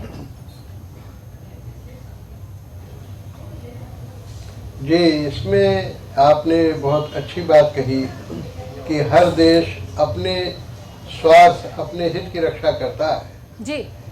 और जैसा कि मैंने पहले कहा कि चीन पाकिस्तान के खातिर अपने हितों को खतरे में नहीं डालेगा, वो पाकिस्तान को हमेशा आगे करता रहेगा, दुनिया को और पाकिस्तान को ये दिखाता रहेगा कि वो पाकिस्तान के खातिर ब्रह्मपुत्र का पानी रोक सकता है, वो पाकिस्तान के खातिर हिंदुस्तान की एनएसजी के अंदर एंट्री रोक सकता है, वो पाकिस्तान से दोस्ती बताने के लिए मसूद अजहर के मसले पर अलग राय रख सकता है। ये सब काम करेगा, लेकिन ये सब ऊपरी चीजें हैं। अगर भारत इस पर आमादा हो जाए कि वो चीन का मुकाबला करेगा, यानी चीन से व्यापार तोड़ ले, जैसे कि मांग हो रही है पूरे भारत में जी। या ब्रह्मपुत्र के मामले में वो अंतर्राष्ट्रीय न्यायालय में चला जाए या किसी संधि की मांग करे, तो चीन के होश फाख्ता हो जाएंगे। आप याद करें कि 1971 में भारत को डराने के लिए चीन ने अपनी भेड़ें भेज दी थी कि हम भारत के खिलाफ कार्रवाई करेंगे। क्या किया? कुछ नहीं किया। और ये जो पाकिस्तान की मांग है कि चीन को दक्षेश का सदस्य बनाया जाए, बिल्कुल बेजा मांग है, क्योंकि चीन दक्षिण एशिया का हिस्सा ही नहीं है। तिब्बत भारत का पड़ोसी है, तिब्बत एक स्वतंत्र देश था, उसको वो खा गए हैं। मैं कहता हूं कि तिब्बत को दक्षेश का सदस्य बनाया जा सकता है, बशर्ते कि तिब्बत को आजाद कर दिया जाए। तिब्बत एक आजाद देश था, उसको गुलाम बना लिया और अब चीन कहता है कि उसकी वजह से, पाकिस्तान कहता है कि उसकी वजह से चीन को हम सदस्य बना लें। अरे तिब्बत को हम बना लेते हैं, फिर लद्दाख का झगड़ा भी खत्म है, अरुणाचल का झगड़ा भी खत्म है। और चीन का चरित्र क्या दक्षिण एशियाई चरित्र है? वो दक्षिण एशिया से बिल्कुल अलग है जी। मैं समझता हूँ पाकिस्तान ये मांग क्यों नहीं करता कि ईरान को बनाया जाए, मॉरिशस को बनाया जाए। ईरान की सभ्यता संस्कृति हमारी सभ्यता और संस्कृति से मिलती जुलती है जी। और मॉरिशस के लोग हमारे लोग हैं बिल्कुल। तो इन देशों को जोड़ना चाहिए, बर्मा को जोड़ना चाहिए। पाकिस्तान ने बर्मा की मांग नहीं की, ईरान की मांग नहीं की, मॉरिशस की मांग नहीं की और चीन की मांग कर रहा है। इसका मतलब उसको दक्षिण एशिया के हितों की कोई परवाह नहीं, वो अड़ंगेबाजी करना चाहता है, वो एक कूटनीतिक हथियार की तरह अपने रवैये का इस्तेमाल करना चाहता है। वो निश्चित रूप से विफल होगा, उसको कोई सार्क का देश स्वीकार करने वाला नहीं। बिल्कुल हम समझ सकते हैं। यहाँ पर एसपी सिन्हा जी, जिस तरह की हम बहुत पहले भी बात करते रहे हैं कि कूटनीतिक चेंजेस जो हमने देखे हैं नरेंद्र मोदी के बाद, और शायद यही वजह है कि मालदीव जैसे देश खास तौर से जब यूपीए 2 का शासन हमने देखा, आंखें दिखाने लगे थे भारत को, बाकी के चेंजेस भी, उससे बड़े बड़े चेंजेस अभी हम फिलहाल देख रहे हैं। क्या उसी की वजह है जो इतनी सारी चीज़ें हमें नज़र आ रही हैं? बौखलाहट के साथ साथ लोगों का साथ भी आना, भारत के साथ खड़े हो जाना, बहुत सारी और भी चेंजेस जो हमें नज़र आ रहे हैं। देखिए, जो चेंजेस जो बहुत साफ है, विदित है, वो चेंजेस ये है कि पहले पाकिस्तान हिंदुस्तान को समझता था सॉफ्ट स्टेट और वो अपनी मनमानी करता था, और जब भी मनमानी करता था हम कहते थे हम खाली वार्तालाप करेंगे, शांति का संदेश नहीं देते थे। तो जब मोदी जी आए हैं प्रधानमंत्री के रूप में, उन्होंने पहले उनकी जो आने से पहले जो छवि थी कि फॉरेन पॉलिसी में उन फेलियर होंगे साबित, तो उन्होंने उसमें करेक्शन डाला। इस छवि में जो वर्ल्ड में इंप्रेशन था उसमें एक मेजर शिफ्ट लाया, और उन्होंने पाकिस्तान के प्रोटोकॉल तोड़ के दोस्ती का पैगाम दिया, दोस्ती का एफर्ट किया। जब पाकिस्तान तो वो रोग स्टेट है, वो तो बदलने वाला नहीं है, जब पूरे विश्व को उन्होंने कन्विंस कर दिया कि पाकिस्तान को हमने मौका दिया और पाकिस्तान एक इरेस्पॉन्सिबल स्टेट है, वो इसके लायक नहीं है, तब पाकिस्तान आइसोलेट होता जा रहा है और अब पूरा उथल पुथल हो गया है। तो देखिए, मोदी जी की जो नेतृत्व है, वो मैं एक एग्जांपल देना चाहता हूं कि बॉक्सिंग रिंग में आप किसी को नॉकआउट करती हैं तो पहले उसको शैडो बॉक्सिंग करके या अपना बॉडी मूवमेंट करके उसको कॉर्नर में ले जाया जाता है, और तब मोहम्मद अली की तरह, कैसिस क्ले की तरह उसको नॉकआउट पंच किया जाता है। मोदी जी पाकिस्तान को कोने में ले गए हैं, लेकिन पाकिस्तान समझता है कि उसका सदाबहार दोस्त चाइना उसको इस गड्ढे से, इस नॉकआउट से बचा लेगा, पर ऐसा होगा नहीं। जो उसकी गलतफहमी है। और जैसा मैं कहना चाहता हूं कि जो इकोनॉमिक ट्रेड है वो चाइना के फेवर में है, लॉस चाइना का होगा। कोई किसी का अंतर्राष्ट्रीय स्तर पे, शशि जी, कोई किसी का नहीं है। बिल्कुल। मेरा क्या, जो 15 अगस्त में मोदी जी बोले मेरा क्या, तो चीन जब देखेगा कि आर्थिक दृष्टिकोण से वो हिट हो रहा है, तो सदाबहार भी दोस्ती इस ट्रेंड में आएगी। और मैं दो चीज़ कहना चाहता हूँ कि हिंदुस्तान के परिप्रेक्ष्य में मैं दो चीज़ कहना चाहता हूँ कि जो चाइना जो मेन वो क्यों उछल रहा है अब, पहले अमेरिका और चाइना के बस पे बदौलत उछलता था, अब चाइना के बदौलत उछल रहा है। तो चाइना का जो दो कॉस्ट है, रेपुटेशन कॉस्ट और इकोनॉमिक कॉस्ट, इतना बढ़ा दिया जाए कि चीन भी तिलमिला जाए। और इकोनॉमिक और जो रेपुटेशन कॉस्ट बढ़ाने का एक ही तरीका है कि यूनाइटेड नेशंस में ये इशू रेज किया जाए कि जो एक ऐसा इरेस्पॉन्सिबल स्टेट है, कंट्री है, जो हेग का जजमेंट नहीं मानता, जो अपना मनमानी करता है साउथ चाइना सी में, जो आतंकवाद को सपोर्ट देता है, जो टेरर स्टेट है उसको सपोर्ट देता है, जो सीपीसी बनाता है, जो बलूचिस्तान में जो इतना ह्यूमन राइट्स का वायलेशन हो रहा है उसको वो सपोर्ट कर रहा है।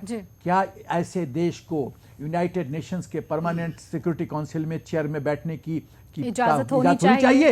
ये प्रश्न, ये रेपुटेशन कॉस्ट। दूसरा जो इकोनॉमिक कॉस्ट की मैं बात कर रहा हूं कि जो ट्रेड एस्पेक्ट है उसको इतनी बुरी तरह हिट किया जाए, और इसमें लोग, यहाँ के भारतवासी, आम जनता, आम जनता राष्ट्रीयता के स्रोत में बहें और उसको चीन को एक सबक सिखाएं। नहीं, वो तो हम देख भी रहे हैं कि कितनी बड़ी संख्या में लोग निकलकर सामने आ भी रहे हैं समर्थन में। लेकिन मिस्टर दत्ता, हमारे पॉलिटिशियंस का क्या करेंगे आप? ये तो मैं सोचता था जयचंद लास्ट ट्रेटर था, लेकिन इस देश में जयचंद बहुत बार जन्म ले रहे हैं और जन्म लेते रहेंगे। मैं कहना चाहता हूं इस देश में विदेशी आके क्यों रूल किए? रेशियो था 1000 to 1। विदेशी की फौज एक, हमारे 1000 खड़े कर सकते थे हम, लेकिन आपस की लड़ाई, एक राजा को हराने के लिए कि हमारी प्रभुता बढ़ेगी, और हम लोग पैसे के लालच में फंस के बैटल प्लासी हारे, सब ऐसे ऐसे बैटल हारे। दारा हार गया बेचारा। यदि वो हिंदुस्तान का राजा होता तो हिंदुस्तान का इतिहास कुछ और होता। तो मैं कहना बेसिक में ये कहना चाहूँ कि हमारी स्ट्रेटजी होना चाहिए कि चीन का स्ट्रेटजिक कॉस्ट और इकोनॉमिक कॉस्ट इतना हाई लेवल पे ले जाओ कि उसको भी ठिकाने आए। शशि, यहाँ पे कुछ प्रैग्मेटिक अप्रोच अपनाने की बहुत आवश्यकता है। मैं तमाम चैनलों पे और सोशल मीडिया पे भी लगातार अपील कर रहा हूँ कि हमारे देश के नागरिक चीन के सामानों का बॉयकॉट करें। और आज आपके चैनल के माध्यम से भी मेरा नेशनल लेवल पे यही अपील है। हम लोग भी लगातार यही अपील कर रहे हैं और बायकॉट हो रहा है, वो भी तस्वीरें दिख रही हैं। बॉयकॉट करें हाँ। चीन के सामानों को और बड़े पैमाने पे बॉयकॉट करें जी। इससे ये होगा कि चीन के अंदर जो भारत के अंदर जो ये बॉयकॉट की जो सूर बढ़ रही है ना, उसके चलते चीन के अंदर खलबली मची हुई है इकोनॉमिक दृष्टिकोण से, क्योंकि चीन के इकोनॉमी का हालत वैसे ही बहुत खराब है और रिसेशन बहुत बड़े पैमाने पे चीन के इकोनॉमी को चपेट चुका है। अब अगर भारत जैसा बाजार अगर चीन के हाथ से अगर निकल जाता है तो आर्थिक जो साम्राज्य की जो बात करता है चीन, वो तहस नहस हो जाएगा और उसके साथ साथ आर्थिक दृष्टिकोण से चीन को बहुत बड़ा झटका लगेगा और शायद उसकी इकोनॉमी बहुत बहुत बड़े गड्ढे पे गिर जाएगा। ये पहली बात है। दूसरी बात ये भी है कि तिब्बत के परिपक्ष में जैसे मैं सुन रहा था वेद प्रताप वैदिक जी को, मेरा भी कमोवेश उसी दिशा में मेरा सोच है। मैं समझता हूँ कि तिब्बत हमेशा से ऐतिहासिक दृष्टिकोण से एक आज़ाद मुल्क रहा है। केवल तिब्बत ही नहीं, जिंगजियांग प्रांत जो है, जो ईस्ट तुर्कमेनिस्तान किसी जमाने में था, आज़ाद मुल्क रहा है। ये दोनों पे चीन ने जबरन कब्जा किया है। भारत काल के डेट में अगर चीन अगर संयुक्त राष्ट्र में फिर बदमाशी करता है या फिर एनएसजी में अगर दोबारा अगर इस तरह का बदमाशी करने की कोशिश करता है तो भारत के राजनीतिक प्रशासन ये कह सकते हैं कि हम लोग तिब्बत पे पुनः विचार करेंगे और जिंगजियांग पे पुनः विचार करेंगे और हमारे नजर में ये दोनों प्रांत डिस्प्यूटेड है। जैसे ही भारत के परिपक्ष से ये बात आएगा, भारत के प्रशासन के तरफ से, चीन के अंदर बहुत ज्यादा खलबली मचेगी, क्योंकि पश्चिम ने तिब्बत पे कभी चीन के कब्जा को मान्यता दिया ही नहीं है। यूरोप ने कभी नहीं दिया है, अमेरिका ने कभी नहीं दिया है और पश्चिम में और यूरोप में तिब्बतियन गवर्नमेंट इन एक्साइल है वहां पे। और भारत में भी ये बात हो रही है कि तिब्बतियन गवर्नमेंट इन एक्साइल को पूरी तरह से स्थापित किया जाए। तो ये सब चीजों पे कहीं ना कहीं पे भारत के राजनीतिक प्रशासन को गंभीरतापूर्ण सोचने की आवश्यकता है। जहां बात आती है विपक्ष की, मैं समझता हूं कि विपक्ष आज के डेट में एक बौखलाहट की स्थिति में है और विपक्ष हमारे देश की अपनी सरकार देश के खिलाफ खड़े हो जाएंगे और होंगे भी वो लोग। मिस्टर दत्ता, सोशल मीडिया पे इस तरह के भी मजाक उड़ाया जा रहा है कि नाम नहीं लेना चाहूंगी कि ये नेता अगर पाकिस्तान से भी खड़े हो जाएं तो ये वहां इलेक्शन जीत जाएंगे। नाम लेने की कोई जरूरत नहीं है। सब जानते हैं कि मीडिया, पाकिस्तान के मीडिया में कौन सुर्खियों में रहा है और फिर भी मैं कहता हूं कि दिल्ली के मुख्यमंत्री सुर्खियों में रहा है पूरे पाकिस्तान के मीडिया में और उसके साथ साथ दिल्ली के मुख्यमंत्री का मुकाबला किया है पाकिस्तान के मीडिया में कांग्रेस के कई सारे नेताओं ने और दोनों इन सब के बीच में फर्स्ट, सेकंड, थर्ड पोजीशन पे कंपटीशन चल रहा है पिछले कुछ दिनों से। तो ऐसे तो बहुत सारे होंगे, पर हमें ऐसे लोगों से घबराने की जरूरत नहीं है, क्योंकि देश जानता है कि देश का हित किस के तरफ है और सरकार क्या रणनीति अपना रही है और वो जो देश के परिपक्ष में उचित कदम है, लोग भी मानते हैं इस चीज को और लोग भी समझते हैं। आज के डेट में सोशल मीडिया इतना ज्यादा सक्रिय है और मीडिया खुद इतना ज्यादा जागरूक है, लोगों को बहुत अच्छी तरह से समझ में आ जाता है कि क्या चीज सही है, क्या चीज गलत है। तो इसलिए ये लोग कितना भी ये क्यों ना करें, इनका जो अस्तित्व है ना, वो रोम का एक राजा का उदाहरण मैं देता हूं, नेरो, जो वायलिन बजा रहा था जब when the whole Rome was burning और जब पूरा रोम शहर जब जल रहा था उस समय वो वायलिन बजा रहा था और उसी आग में वो खुद भी जल गया। या फिर लुई 16 की जो अर्धांगिनी थी मारिया एंटोनिए, उन्होंने जब कहा था कि if they can not have breads let them have cakes, और उसके बाद जब पेरिस में जब विद्रोह हुआ और जिस हिसाब से तख्ता पलट हुआ, लुई 16 को तो गिलिटिन कर दिया गया और मारिया एंटोनी को पैलेस के अंदर ही दफना दिया गया, मार दिया गया। तो ये इतिहास गवाह है ये सब चीजों का। इस देश ने भी कभी भी इस देश के अंदर की शत्रु को कभी बख्शा नहीं है और ना ही आगे कभी बख्शेगा। तो इसलिए तो बेटर यही होगा कि विपक्ष के जितने सारे नेता जो सिर्फ टीआरपी के सुर्खियों के चलते इस तरह का बयानबाजी कर रहे, वो भी थोड़ा सा होश में आ जाए और देश के हित में देश के प्रति जो चीजें हैं उसको लेके सोचे और उसको लेके बात करें। हो सकता है कि आगे जाके उनका और दुर्दशा ना हो ठीक है। और शायद मिस्टर थोड़ा दत्ता, बहुत वजूद वो लोग आगे ठीक बचा है, लें। लेकिन यहाँ पर एसपी सिन्हा जी, सवाल ये भी है, ये सही बात है कि विपक्ष में रहते हुए आवाज उठाना बहुत जरूरी है, कंस्ट्रक्टिव आवाज होनी चाहिए, क्योंकि सरकार कहीं गुरूर में ऐसा ना हो कि जनता के विषय में न सोच रही हो, सही फैसले ना ले रही हो। विपक्ष तभी तो है, लोकतंत्र में विपक्ष की बहुत बड़ी भूमिका है, लेकिन कम से कम देश के मुद्दे पर, राष्ट्रीयता के मुद्दे पर तो एक छत के नीचे आकर एक सुर में आवाज बुलंद करिए। शशि जी, 2-3 बिंदु है इस विषय पे। पहला चीज, अपोजिशन का रोल खाली ये नहीं है कि जो रूलिंग सत्ता वाले कर रहे हैं सभी चीज को अपोज करो। क्रिटिसिज्म वेलकम है, लेकिन क्रिटिसिज्म कंस्ट्रक्टिव क्रिटिसिज्म होना चाहिए। पर ये हमारी कोई पार्टी नहीं रचनात्मक मानती, किसी की भी सरकार रहे। रचनात्मक आलोचना होनी चाहिए, बिल्कुल। पहली बात। दूसरी बात मैं कहना चाहता हूं, मैं जनरली किसी आदमी का नाम नहीं लेना चाहता नेता पर, बट देश का मामला है तो लेने में अब कोई हानि नहीं है। राहुल गांधी कहते हैं कि प्राइम मिनिस्टर मोदी जी दलाली कर रहे हैं फौज के खून से। बहुत क्रिटिसाइज किया गया उसमें। अपने दादी के बारे में जब 71 वार हुआ था उस समय कांग्रेस ने दलाली नहीं किया था। किस तरह से मोदी जी दलाली कर रहे हैं ये बताएं ना।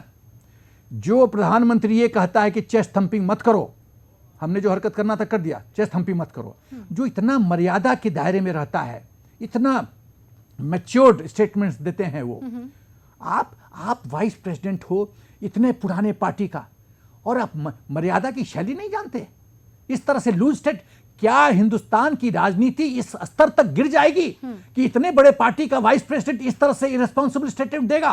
वो इसलिए हो रहा है क्योंकि पॉलिटिकल अकाउंटेबिलिटी नहीं है। और जैसे मैंने चाइना के संदर्भ में कहा कि उसका रेपुटेशन कॉस्ट, इकोनॉमिक कॉस्ट को हैवी करो, उसी तरह से मैं पूरे देशवासियों से आपके चैनल के माध्यम से अपील करना चाहता हूं कि इस पॉलिटिकल पार्टी का भी पॉलिटिकल कॉस्ट रेज करो, ताकि उनको पता चले कि यदि इस तरह से इरेस्पॉन्सिबल स्टेटमेंट दिया जाएगा तो अंजाम क्या होगा। और अंजाम रडार पे बहुत क्लियरली दिखाई दे रहा है।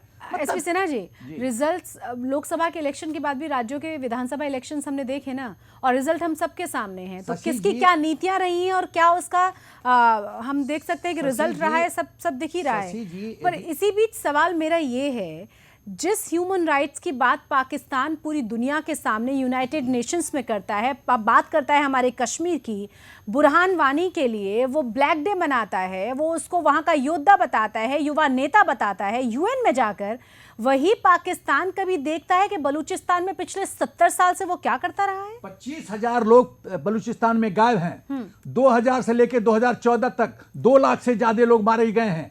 बलूचिस्तान के रोड पे जो डेड बॉडीज मिलते हैं उसमें स्कल में ड्रिल्स किया होता है होल, नक काटे हुए होते हैं, औरतों को किडनैप करके उनके साथ बलात्कार किया जाता है। कहां है पाकिस्तान का ह्यूमन राइट्स? और ये मैं नहीं बोल रहा हूं, अंतरराष्ट्रीय जो इंक्वायरी हुई है वो कहती है। और आप ये कश्मीर में ये प्लेबिसाइट की बात करते हैं, प्लेबिसाइट करवाओ बलूचिस्तान में, फिर देखो खेल। और जब बलूचिस्तान तो एक इंडिपेंडेंट स्टेट था, आपने जोर जबरदस्ती करके उसको कैप्चर कर लिया। हम उसी की बात करें कि किस तरीके से पाकिस्तान के लिए मुश्किलें बढ़ रही हैं। तो ये देखिए पाकिस्तान का बौखलाहट का मुख्य उद्देश्य ये है कि चीन का जो स्ट्रेटेजिक एम है उसका उल्लू सीधा करो। वो जो गुंडागर्दी करना चाहता है उसके लिए फ्रंट गुंडा बन जाओ, ये पाकिस्तान का रोल है। और दूसरी बात जो मैं कहना चाहता हूं कि मोदी जी की जो पर्सनैलिटी है वो उससे पाकिस्तान एकदम घबराया हुआ है, क्योंकि मोदी जी किस वक्त क्या स्ट्रेटेजिक मूव खेलेंगे किसी को पता नहीं होगा। ये उसके घबराहट का कारण है। और वही जो एक सेकंड शशि जी, और जो मोदी जी की जो सफलता धीरे धीरे और उनका जो रौद्र रूप पाकिस्तान देख रहा है और उनकी जो पॉपुलैरिटी बढ़ती जा रही है, ये चिंता का विषय है अपोजिशन का। अरे जब राष्ट्रहित का बात है, आपको गद्दी से बाहर रह के आपका खाना नहीं पच रहा है, लेकिन हम वही कह रहे हैं, आप अपना समझते birth right to rule this country is your birth right. Narendra Modi ने हाथ बढ़ाकर दोस्ती करने की कोशिश की थी ना जब वो प्रधानमंत्री बने थे, लेकिन चीजें नहीं चल पाई, तो उसके बाद आगे का कदम उठाया गया जो बहुत जरूरी भी था। यहाँ पे मिस्टर दत्ता सवाल ये भी, जिस देश में बलूचिस्तान, बाल्टिस्तान, सिंध की बात कर सकते हैं, पाक ऑक्यूपाइड कश्मीर की बात कर सकते हैं, जिसमें बहुत लोग रोते हुए नजर आए कि इलेक्शन के दौरान कैसे सामने सामने उनकी हत्या कर दी गई, जहां सेना खड़ी होकर इलेक्शन करवाती है। सवाल अब अभी कि इतनी सारी चीजों के बीच, इतने बुरे हालातों के बीच पाकिस्तान का भविष्य है क्या? पाकिस्तान का भविष्य तो जिस दिन से पाकिस्तान का स्थापना हुआ था उसी दिन से ब्लीक था पाकिस्तान का भविष्य, और आगे भी ब्लीक ही रहेगा जी। आप अंतरिक्ष में ब्लैक होल का कॉन्सेप्ट आप शायद सुने होंगे कि ब्लैक होल में जो भी चीज जाता है वो कभी बाहर नहीं निकलता, खत्म हो जाता है। तो पाकिस्तान दुनिया के परिपक्ष में एक बहुत बड़ा ब्लैक होल है जी। और उसके अंदर जो भी अच्छे चीज जाते हैं वो खत्म हो जाता है और बुरे चीज जितने हैं वो एज ए रिटेलिएशन बूमेरैंग इफेक्ट के हिसाब से बाहर निकल के आता है। तो इसलिए पाकिस्तान का भविष्य को लेकर हमें चिंता करने की जरूरत नहीं है। उसका भविष्य ब्लीक था, ब्लीक है और ब्लीक रहेगा। तो वो कैसे अपने आप को संभालता है वो उनकी चिंता का विषय है। हमें यहाँ पे ये देखना है कि हम लोग कैसे उसके गंदगी से सुरक्षित रह सकते हैं और कैसे बच पाए और दुनिया में अपना जो बात है उस बात को और बड़े पैमाने पे कैसे लेजिटिमेसी दे सकते हैं। जी। आपको याद होगा कि मैंने पहले बहुत सारे कार्यक्रम के दौरान आपके यहाँ पे भी दूसरे जगह पे भी मैंने कहा था, जब नरेंद्र मोदी जी ने शपथ जब लिया था और सार्क के तमाम देशों को जब उन्होंने इनवाइट किया था और वहां के तमाम मुखिया जब आए थे, उस दौरान भी मैंने कहा था कि नरेंद्र मोदी जी के रूप में मुझे नया कौटिल्य दिखाई देता है। कौटिल्य ऑफ मॉडर्न इंडिया, एक कौटिल्य है पुराने जमाने के जो भारत को जननी बनाया था पूरे विश्व में, उसी का रूपरेखा मुझे हमारे देश के प्रधानमंत्री के छवि में दिखाई देता और शायद है। इसी वजह से और पाकिस्तान... वही कौटिल्य नीति का जो मॉडर्नाइजेशन हुआ है जी। नरेंद्र मोदी जी के माध्यम से, उसी का नतीजा है कि पाकिस्तान आज के डेट में दुनिया में पूरा अलग थलग पड़ चुका है और इस हालत में पहुंच चुका है। इस हालत में जा चुका है और दलदल में जा चुका है, क्योंकि मोदी जी ने विदेश नीति के साथ साथ आर्थिक नीति को भी उसी तेजी से बढ़ाया है और आर्थिक विदेश नीति के माध्यम से जिस हिसाब से भारत ने अपना वजूद दोबारा स्थापित किया है अंतरराष्ट्रीय लेवल पे, और क्योंकि भारत एक इतना बड़ा एक आर्थिक जगत बन चुका है आज के डेट में, 15-20 साल के अंदर वेस्टर्न जितने सारे एजेंसीज हैं उनके आंकड़ों के मुताबिक या फिर वर्ल्ड बैंक के आंकड़ों के मुताबिक ये कहा गया है कि 2025 तक भारत चीन को लांग जाएगा इकोनॉमिक दृष्टिकोण से। तो इसीलिए कोई भी दुनिया का देश भारत के साथ गंदा संबंध आज के डेट में नहीं चाहता है, इंक्लूडिंग चाइना। और कम से कम चाइना तो बिल्कुल नहीं, बिल्कुल ही नहीं चाहेगा। और इसीलिए भारत के जो नया सोच जो मोदी जी ने अपनाए हैं आर्थिक विदेश नीति वाला, उसी का परिणाम है कि आज पाकिस्तान इतने बुरी तरह से अंतरराष्ट्रीय लेवल पे एक्सपोज हो चुका है। बहुत बहुत शुक्रिया आप दोनों ही मेहमानों का हमारे साथ जुड़ने के लिए। और जिस तरीके से कहा जा रहा है कि इंटरनेशनल लेवल पर पाकिस्तान पूरी तरह से अलग थलग तो है ही, साथ ही साथ बौखलाहट भी पाकिस्तान की साफ नजर आ रही है। अब देखना यह है कि इसके आगे भारत की और क्या रणनीति होती है पाकिस्तान और पूरी दुनिया के लिए। इसी के साथ हमारी इस खास पेशकश में बस इतना ही। जय हिंद।